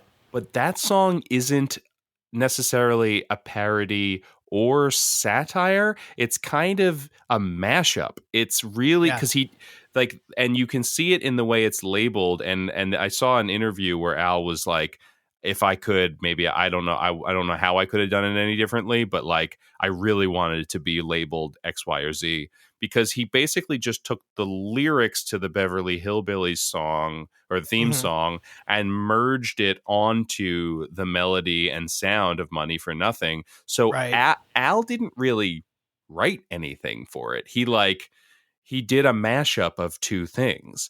He sang on it. He's the performer, but Yeah. like he I, I didn't. think I Yeah, go think ahead. that song only makes sense in the context of the movie. UHF. If Yeah. yes, so if you see it in when it happens in UHF, Yeah. he is, trying to run this TV station, and he's, up late working on, paperwork or whatever for the TV station, and a literal episode of Beverly Hillbillies is playing on the TV, and he falls asleep. Mm-hmm. And this music video is like his weird fever dream of mashing up, Beverly Hillbillies and, whatever music is playing in his head. Yeah. So it's funny how it only really makes sense in the context of, the story of what's going on in UHF. Yeah. Yeah. And we could have a whole episode on UHF. I know, But right? And yeah. Al TV, I mean, he would take over. He had such a great Oh my relationship with God. MTV, and I feel like I remember certain things and weird little parodies segments that they built on that, but it does make you think, like, I don't know if Weird Al would have existed if MTV didn't happen, or it wouldn't have been what it was, Probably because not. we both just talked about how impactful certain music videos and stuff were, and Absolutely. continued to be through Running with Scissors, even like from the 80s into the early 2000s. It was his music video stuff that really kind of uh, kept him in the cultural conversation. Definitely. Yeah. Because that, you ask, I would venture to say you ask pretty much anybody what their first memory of Weird Al is, and it's a music video, like Yeah. 9 times out of 10. Yeah. It's also really interesting, some of the things just culturally that happen. Like, I don't know how much you were into or know about the Alapalooza album from '93. I don't. But so he comes out of what's the big thing in '93 culturally speaking? It's Jurassic Park. Jurassic Park, right? So he leads off with this crazy, like, in a million years you would never think that this would work, but it's a parody of MacArthur Park, and he turns it into Jurassic Park.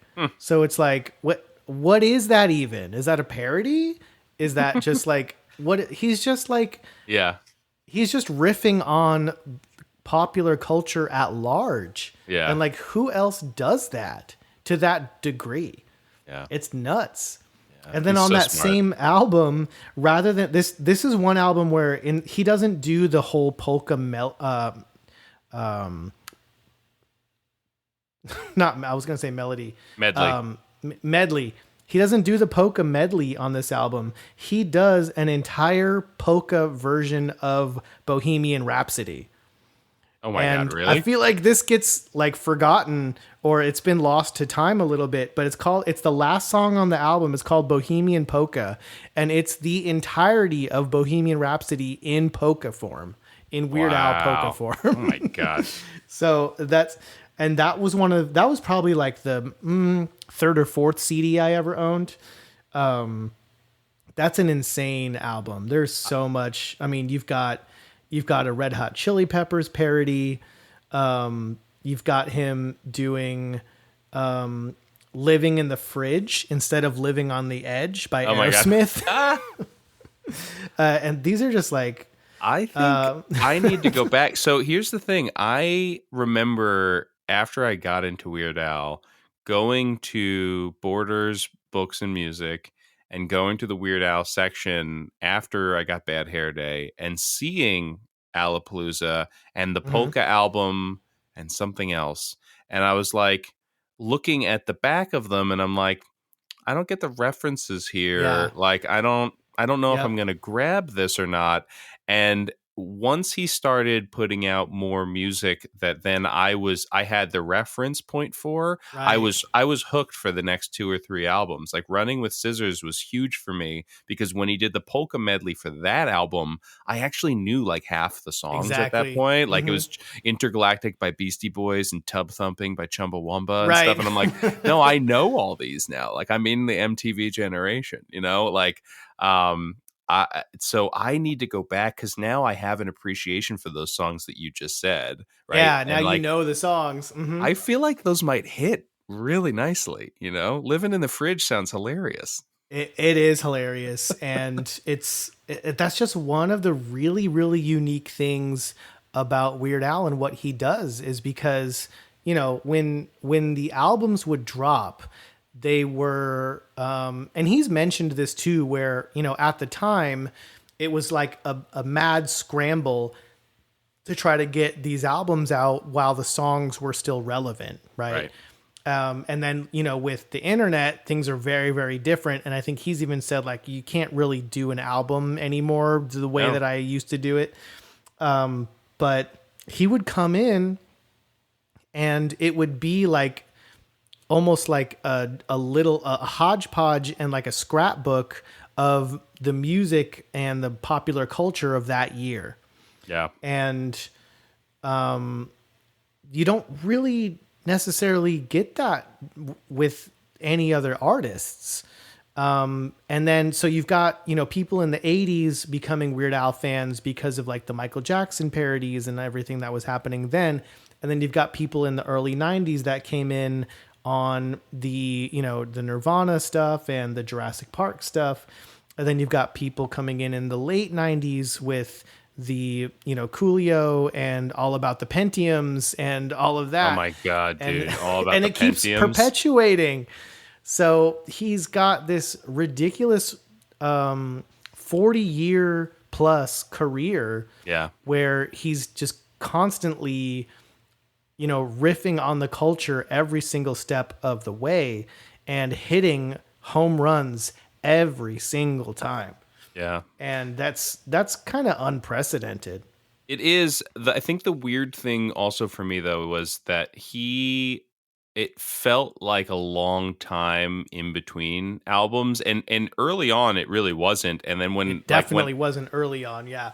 when I was listening to him actively, it wasn't even that much. I mean, it was literally like a gap of maybe 2 or 3 years between Right. albums, which was normal for everyone. But for some reason, because it was contextual to pop culture and pop culture continued on Hmm. throughout all that time, it did always feel like, where's Weird Al? And then when he would reemerge, you'd be like, oh, okay, cool, him again. Like what's he got this time? And then Right. it was really hot to that, like you said, it was like an interesting swath Yeah, a of little what was microcosm. of Hmm. like the past year, and then it would go away because he really wasn't touching things that had happened 3 or 4 years ago. And I do Hmm. think that the cadence probably got a little too crazy. I think that Yeah, the culture just moves so much faster, right? yeah, I think he had in the 80s and 90s, there was undeniable culture and it lasted longer Right. because you didn't have the internet. You're right. And Exactly. because you weren't moving so fast. And now the churn is so rapid that you probably, I mean, if you watch an Olivia Rodrigo video and you think of the parody and you go in and you cut the song, by the It's time already it's old out news. there, it's probably an old song at this point, Yep. or somebody's done it on Yep. TikTok. Yep. So, like, yeah, Exactly. I was gonna like throw in at this point, why don't we think that there's not another established Weird Al? But maybe there can't be. Maybe there just won't be, because I think like what other musical comedy acts or artists do I love? And Hmm. the Lonely Island come up because the Yep. Lonely Island, but they had their own version of MTV with their own playground, which was SNL. Right. Like they could just throw things on SNL and do a cultural moment and a song, and it was great. Um, Right.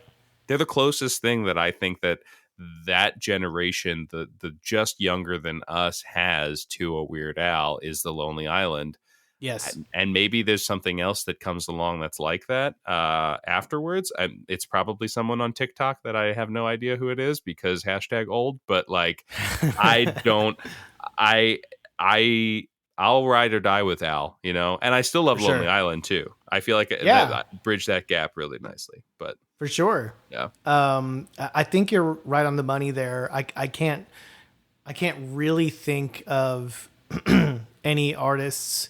I mean, maybe like something like Flight of the Concords comes to mind a little bit, but other than that, there's really not a whole lot out there in the way of, straight up what you would consider comedy music artists that you would like buy an album and listen to.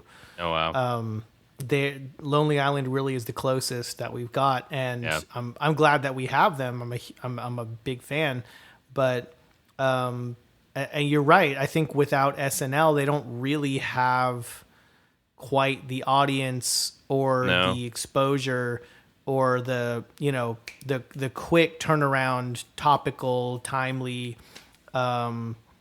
It's just how the culture moves. yeah, Even considering something like video games. You know what I mean? yeah, How long was like Mario Kart 64 popular? hmm Like years and years. It was like everyone wanted to play that, and that was it. And now it's like something is hot for 2 weeks, and then it's old news. the next thing, yeah, So yeah. I don't know if it's. Go ahead. Speaking of the Lonely Island, though, not to go off on a tangent, but I just finally saw the trailer for Chippendale Rescue Rangers. I did not know what that movie is. Have you seen it? I have not seen the trailer. Do you know what the premise of the movie is at all? I don't know the premise of the. Okay. All I All know right. is it's Chippendale Rescue Rangers and it's John Mulaney and Andy Samberg. That's Yeah. all I know. Yeah, okay. You should just go watch it. But I like again, Okay. like I'm watching this and I'm like, oh, the sense of humor permeates, right? Like the Lonely Island, even though they're not doing that thing anymore, Of course. there's still Lonely Island writing, there's still really Lonely Island humor. And I also, just because he is who he is, I have to give a shout out to Tom Green, because I feel like for me, Tom Green bridged my musical and cultural humor gap Oh, between Weird Al and the Lonely Island. Like I had and again, it was MTV, like it was right. videos, it was funny songs that he did. I have his album on vinyl. Like I've Nice. seen him live, like Tom Green. Incredible. Tom Green was that like Jackass era of comedy, but like I don't know why. I don't know why it spoke to me so much. But there have been these Yeah. comedic creators who kind of found other outlets. It wasn't just stand up or improv or whatever. They found other ways to do things. But yeah, I don't know if there'll ever be another Weird Al. I did really quick. I just did a quick search because I remembered there was something with Couch Potato and Eminem that I just mentioned, and Uh-huh. I looked it up to see what it was. So if I could just Of so course. so Couch Potato. It's a song that was on Poodle Hat, which came out in 2003, Hmm. and it's a parody of "Lose Yourself," which is probably Eminem's biggest song, right? Like Yeah. and culturally, iconically, one of his biggest songs. And he greenlit it to be done, and so it exists on that album. But when they went to put it out as the single, he yanked it back. He didn't Oh. allow it. He didn't allow it to be like this promoted thing because he thought it would be bad for his image. And so Al was like, well, he had this whole music video planned and everything, and that had to get scrapped too. Hmm. Again, I don't know what the legal ramifications are there, but it is satire and not parody in that case. And so Right. it might be that Eminem had the ability to pull the plug or to have some say on it. But it's interesting that the song exists. It's a very funny song, but it's Hmm. interesting that the song exists. It's out there. You could stream it now. It's on streaming platforms, but he was never able to capitalize on the MTV-ness of that.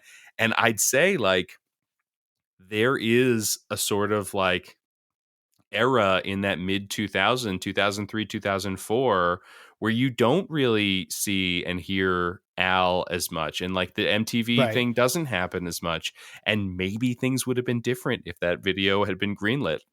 Maybe Eminem Yeah. screwed up Weird Al. Like, come on, dude. Damn.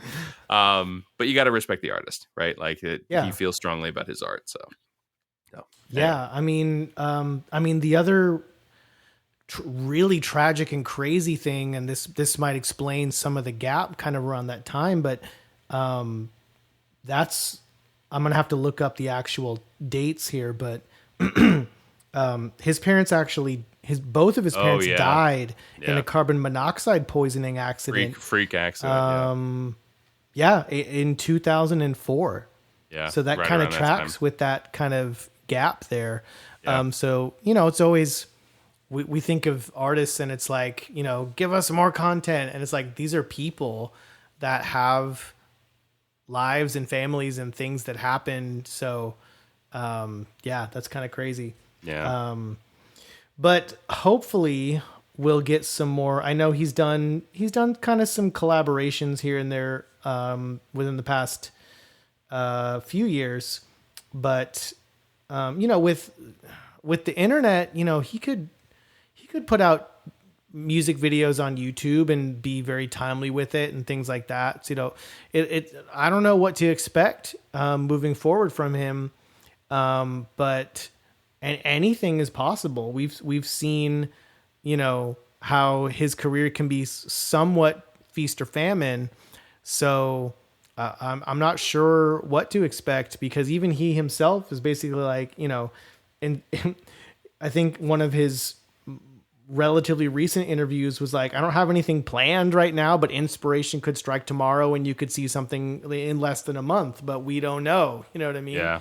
So something has to hit at the right time where it's hugely, you know, almost universally popular, or at least universally known, and, you know, just hit right at the right time where he can swing in with something that hits. And I feel like he, at this point, and he seems to always have had a knack for it, but it has to be something that's going to be a solid home run, or he's not going to do it. Yeah. He seems to know the difference between a home run and it's not going to be a smash. Well, and that's maybe why this whole movie thing makes a lot of sense for him to do, right? Like, he's an older guy now. He's got a great story. The weird moments that must have happened that we don't even know behind the scenes at something like UHF or Al TV, or his Weird Al show. He had that TV show for a year. The Weird Al show. The Saturday morning show. So I'm interested to see, because he's involved with this. First of all, Harry Potter, like Daniel Radcliffe playing Weird Al Yankovic, Right. gonna be fantastic. Like, I can't wait to see what that's like, because he has gone and done so many different things. He's a great actor. And he's played these really like oddball storylines, with like interacting with talking corpses and odd mental stuff, whatever. Like, there's been so many weird things that guy has done with his career. Now that he's like established himself as Harry Potter, he could just really go and do anything. I like Daniel Radcliffe a lot. I would love to see, or can't wait to see, what he looks like as Al, and what, like, how Al's going to help tell his story. Like, I do like when it's a biopic that has an involved person. I guess it depends on the situation, but I think Al will be pretty honest and genuine about stuff. I remember watching his Behind the Music a lot, and he was always just very transparent and told great stories. This will be really cool. I'm very excited to see this. Yeah. I'm looking forward to it. I don't quite know what to expect, but, you know, if he has any part in it whatsoever, it's going to be a home run. It's just that I've come to expect that level of quality, because that's all he puts out is home runs. Yeah. And And then I guess the last thing that I'll hit on, I'm actually looking at it right now. Have you seen him live at any point? No. No. Okay. No. So I'm looking at tickets right now. He's actually coming around in Austin in October of this year. Yo. Actually at the Moody Theater, ACL Live. So, tickets are in the $70 to $80 range at the starting point. So I'm looking at that. But if I end up being able to make that happen, that'll actually be the third time that I'm seeing him. You've seen him before. Live. Oh, yes. So come on, Dish. Because his band's great. His band's been with him since the 80s. Dude. It's the same dudes. So the guy that was just kind of shoot in at the very last minute to slap the accordion case for Another One Rides the Bus live on the Dr. Demento show turned out to be his drummer and is still his drummer 40 plus years later. Wow. Like his band that he formed together in the early 80s is still his core band to this day. Yes. I first saw him as a teen when I was a teenager at a venue called the Melody Tent in Hyannis, Massachusetts. And I think the big number at the end was Yoda. And this venue is kind of unique in that it was a big circular venue under a literal tent, like a big kind of circus tent style. And the stage actually rotated. Oh my gosh. So it was very weird. I somewhere I still have a guitar pick from that show. Come on, Adam. The guitar player. I don't know where it is. I haven't seen it for years, but every 5 to 10 years it'll show up in a random box of stuff, and it's like a white Fender pick, and I'm like, I don't have any ever. I've never seen any other white Fender pick, so I know exactly which one it is. And every once in a while it'll show up in my random boxes of stuff.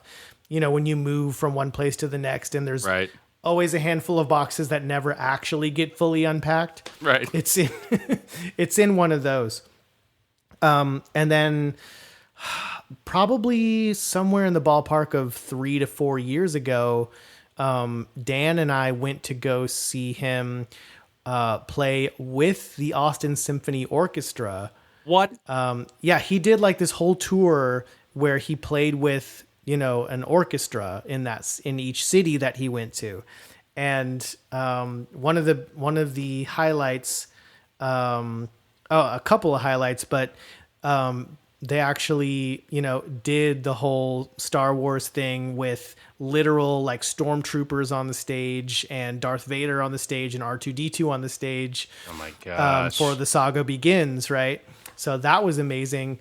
But also because they had like the full blown, orchestra with the brass section and everything, he said, this is the first time in my career where we've been able to actually play Harvey the Wonder Hamster live. Oh my gosh. And for those unaware, Harvey the Wonder Hamster is like a little 30-second song with like a brass, march fanfare singing about Harvey the Wonder Hamster. And so they played it, and I got to see amazing. Him play Harvey the Wonder Hamster live. Wow. It was amazing. So we'll see. We'll see about October this year if I can make it happen. It'll be the third time seeing him. And what is Weird Al going to play in 2022? That's kind of that's what I'm curious about. Just kind of go over, his set was all over the place when we saw him a few years ago. So I'm looking at the tour dates now. He's got a gig that is like a 20-minute drive from me, but it's all sold out for May. He's playing Carnegie Hall, though, in October. What? Do I need to see Weird Al at Carnegie Hall? I might need to see Weird Al at Carnegie Hall. I feel like that's a pretty iconic. Like, that's amazing. For my area, him playing ACL live at the Moody Theater is iconic. But for you, Carnegie Hall is like, wow. How do you do better than that? Yeah. What's up? What, Madison Square Garden? Is that like the only step up from from Yeah, that. I think I need to see Weird Al at Carnegie Hall. Okay, I have things to think about. Well, you my have God. to see, because you haven't before. You have to see Weird Al live. Yeah. You have to. So, Oh man. Okay. I think I'm doing this. I'm gonna text Mark says hi, and because I know he'll roll with me if he. I think yeah. Okay. I'm gonna see about this. This is awesome. let's do it. Yeah. If it's going to be, it might end up being my first concert of the past 3 years. No way. You're going to go out to something. You're going to come on here at some point this summer. You're going to be like, dude, I was at Stubbs the other day. You'll never believe what I saw. You're gonna see something this summer. I know you're gonna see something this summer because there'll be outdoor shows. You're gonna go to Auditorium Shores or something like that. Zilker Park. Well, actually, Ghost Funk Orchestra is swinging by in whoever that is. Come on, they sound great. They're a New York band. You got to get into Ghost Funk Orchestra. Ghost Funk Orchestra. I'm writing this down. So they're on, they're on Karma Chief. So we love Karma Chief on this podcast. So Ghost Funk Orchestra is coming to town. I know that. I want to say that's indoors though. That show's indoors. It looks like. Yeah, the one in Austin is indoors too. So I'm a little bit kind of, and it's only like a week or two away. So I'm not 100% on that, but we'll figure something out. It's got to be mind blowing. It's got to be mind blowing, whatever it is. Yeah. And hopefully it's something before October, but I'm making a very strong effort to see Weird Al in October. Let's do it. Let's make this pact. Everybody go see Weird Al. Everybody go see, because you never know when someone's like, "Yep, I'm done touring." Yeah, for sure. Especially, you get older, you get tireder. You're not, and also like his kind of music, like it'll still be funny when he's in his 70s. Who am I kidding? Like it's still gonna be fun, but I want to see him now. Yeah, he's got enough of a multi-generational audience that he could perform for the rest of his life, no doubt. Yeah. But you just never know with he can do whatever he wants. He's not tied to any contracts or anything like that. He could just, he's also kind of a private dude when it comes to his personal life, and he could just be like, "Man, I've done everything I set out to do in my career and I'm done." Yeah. And who wouldn't respect him for that? So, that's all I have to say about Weird Al. I mean, I could go deeper dives into individual songs and individual albums, but we'll save that for Dan. Dan will come on at some point. Yeah, we'll have to do. When the movie comes out, we can do a whole thing. We can have a little group on, and we can talk about and maybe post all of us seeing him in October. I hope so. Get back together and do a whole Weird Al follow-up episode. It'll be great. But I agree. But this was a very fun and very satisfying 20th episode. Thank you so much, listener, for sticking with us all of this time. And come check us out in the RetroLogic Discord. We are part of the RetroLogic network. You can check out the website, retrologic.games, for social links, merchandise, community, and more. The best online community that I have ever been a part of. Just so overwhelmingly supportive and positive. Talk about music, games, movies. I mean, we're just happy to just bounce all kinds of fun media and experiences off of each other. So check it out. Till next time, stay weird. Yeah, stay weird.